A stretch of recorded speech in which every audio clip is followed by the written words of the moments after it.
Son las 8:38, regresamos a Despierta con CDN. Ahora tenemos a la doctora Clevy Pérez, ella es la presidenta de la Sociedad Dominicana de Infectología. Clevy, buenos días, qué bueno que puede conversar con nosotros.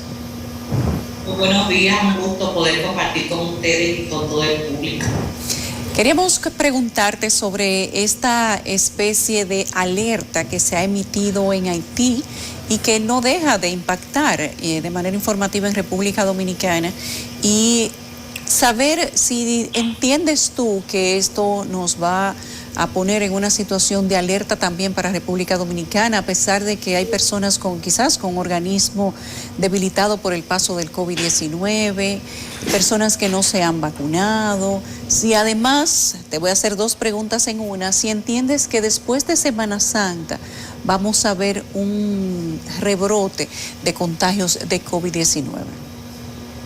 Bien, bueno, empezando con lo primero, la situación que se ha generado a partir de informaciones de las autoridades de salud de Haití, donde hablan, ¿verdad?, de un incremento importante de casos de infecciones cutáneas, de casos realmente de infestación, porque son estos parásitos, es decir, están ubicados en la parte externa, son infecciones externas, sobre todo en la parte cutánea, que producen entonces lesiones en la piel que son muy pruriginosas, es decir, que producen mucho picor.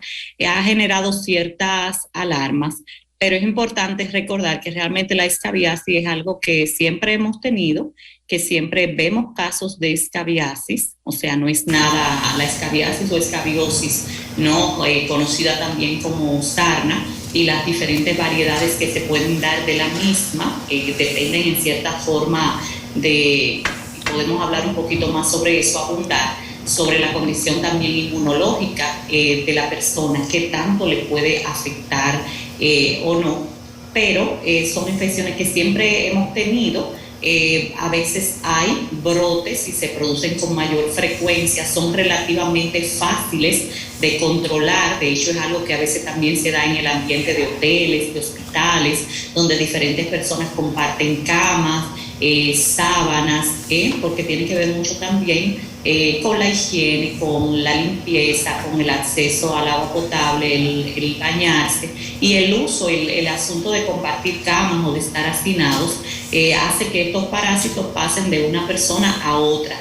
Pero alarma no debe haber, porque realmente es algo que siempre hemos tenido, pero además es algo que tenemos tratamiento y que usualmente produce malestar porque da mucho picor y hay que tomar el tratamiento y hay que hacer una serie de medidas cuando se presenta en un hogar. A veces hay que tratar a toda la familia, hay que descontaminar colchones, una serie de cosas, pero realmente no es algo que comprometa la vida del individuo, ni mucho menos, es algo sobre todo molesto.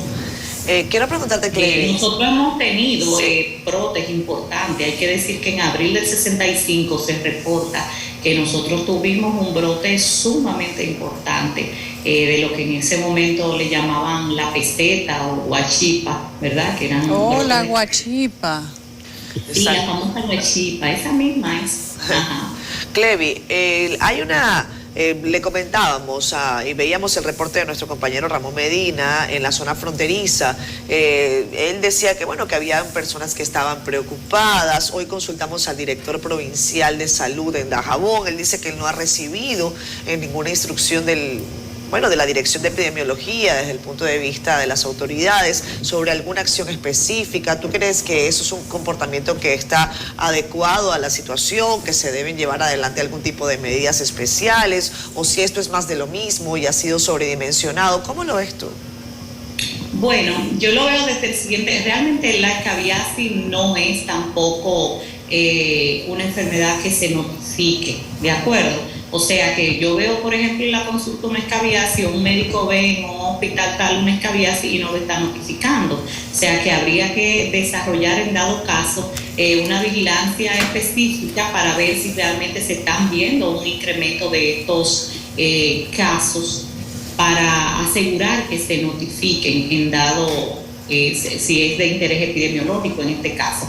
Lo más importante para mí es la comunicación con las autoridades de salud del vecino país, porque si realmente se trata de escabiasis, y ya dijimos, es algo que realmente hemos tenido desde siempre, y es algo que podemos tratar de una manera relativamente fácil. El tratamiento no es costoso, es incómodo, como decía, y depende también un poco las manifestaciones de la población, porque si tienen una población que está muy inmunodeprimida, por ejemplo, en pacientes con VIH, en pacientes también que tienen alteración de la inmunidad celular, en pacientes diabéticos a veces se puede ya dar un tipo un poco más agresivo de lo que se llama sarna costrosa o escabiasis costrosa, que es un poco más agresiva que como se da en un huésped o en una persona que no tenga ningún inmunocompromiso. Pues entonces hay que tomar las medidas, ¿verdad? Sobre todo porque dijimos que se puede contagiar fácilmente, aunque es fácil de tratar, pero también es fácil de contagiar, porque imagínate tú, es un ectoparásito, o sea, están colocados por fuera en la piel y es muy fácil que si tú te sientas o te acuestas en una cama, en un mueble y otra persona va, pues entonces pueda haber contagio. Por eso muchas veces hay que tratar a toda la familia. De hecho, están descritos muchísimos brotes hospitalarios también de sarna en diferentes lugares del mundo, y en condiciones donde el acceso a agua potable, a la higiene baja, como la situación de crisis que está viviendo Haití, pues, y la situación que vivimos nosotros en el año 65 del siglo pasado, pues son situaciones idóneas para que este tipo de infecciones o infestaciones de la piel proliferen. Ayer, Todo eso, mantener la comunicación con las autoridades de salud del vecino país, me parece importante. sí, yo creo que eso es lo primero que hay que hacer, porque lo que llama la atención de las autoridades haitianas es que ellos hablan en su comunicado de una enfermedad parecida a la sarna, pero le agregan sospechosa. O sea, parece que ellos no tienen certeza de lo que se trata. La OMS ha hablado del uso de la ivermectina oral, eficaz para la sarna. La gente se grabó eso para el COVID. Sí, lo que pasa es que la gente conoce la ivermectina ahora a raíz del COVID. La ivermectina nosotros la usamos desde siempre para tratar precisamente infecciones parasitarias, como por ejemplo la estrongiloidiasis intestinal, o sea, la infección por estrongiloides intercoral a nivel del intestino, o para tratar, por ejemplo, el piojo, o para tratar la sarna. ¿De acuerdo? O sea, nosotros tenemos décadas usando ivermectina para esas indicaciones, que es donde realmente ha mostrado ser bastante efectiva. Bueno, al principio se decía que eso era un desparasitario y que se estaba utilizando de manera de prueba. Es que eso es desparasitante. Eso es justamente para lo que siempre lo hemos utilizado. O sea, usualmente inclusive damos una dosis de 200 microgramos por kilo de peso en dosis única, y eso es suficiente la mayoría de las veces para eliminar estos parásitos, pero las reinfecciones son frecuentes. Por eso también está acompañado el tratamiento de la sarna, no solamente de la parte farmacológica, sino también de decontaminar los colchones, de planchar hasta la sábana, la ropa interior, porque donde quiera que ellos están pegados, pues usted puede matar lo que usted tiene en ese momento en el cuerpo, pero puede reinfestar. Se reinfecta. Se está hablando en estos días...